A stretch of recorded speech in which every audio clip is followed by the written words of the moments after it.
حضرت خالد بن ولید رضی اللہ تعالی عنہ نے عیسائیوں کے ایک قلعے کا محاصرہ کیا تو ان کا سب سے بوڑھا پادری آپ کے پاس آیا۔ اس کے ہاتھ میں انتہائی تیز زہر کی ایک پڑیا تھی۔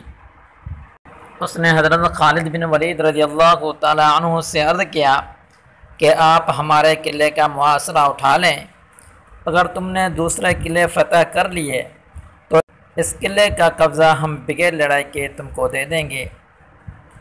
حضرت خالد رضی اللہ عنہ نے فرمایا کہ نہیں، ہم پہلے اس قلعے کو فتح کریں گے، بعد میں کسی دوسرے قلعے کا رخ کریں گے۔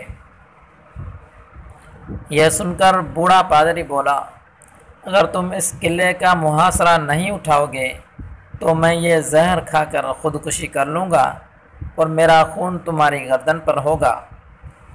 حضرت خالد رضی اللہ تعالی عنہ فرمانے لگے، یہ ناممکن ہے کہ تیری موت نہ آئی ہو اور تو مر جائے۔ بوڑھا پادری بولا، اگر تمہارا یہ یقین ہے تو لو پھر یہ زہر کھا لو۔ حضرت خالد بن ولید رضی اللہ عنہ نے وہ زہر کی پڑیا پکڑی اور یہ دعا بسم اللہ وباللہ رب الارض ورب السماء الذی لا یضر مع اسمہ پڑھ کر وہ زہر پھینک لیا اور اوپر سے پانی پی لیا۔ بوڑھے پادری کو مکمل یقین تھا کہ یہ چند لمحوں میں موت کی وادی میں پہنچ جائے گا، مگر وہ دیکھ کر حیران رہ گیا کہ چند منٹ آپ کے بدن پر پسینہ آیا، اس کے علاوہ کچھ بھی نہ ہوا۔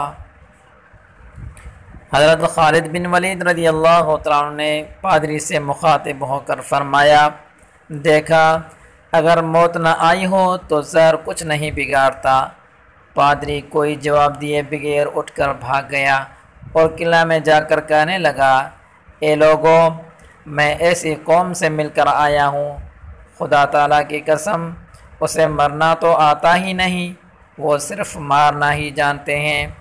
جتنا زہر ان کے ایک آدمی نے کھا لیا، اگر اتنا پانی میں ملا کر ہم تمام اہل قلعہ کھاتے تو یقیناً مر جاتے، مگر اس آدمی کا مرنا تو درکنار، وہ بے ہوش بھی نہیں ہوا۔ میری مانو تو قلعہ اس کے حوالے کر دو اور اس سے لڑائی نہ کرو۔ چنانچہ وہ قلعہ بغیر لڑائی کے صرف حضرت خالد بن ولید رضی اللہ تعالیٰ عنہ کی قوت ایمانی سے فتح ہو گیا۔ مزید ایسی ویڈیوز کے لیے ہمارے چینل کو سبسکرائب کریں۔ جزاک اللہ خیرا، والسلام علیکم ورحمۃ اللہ وبرکاتہ۔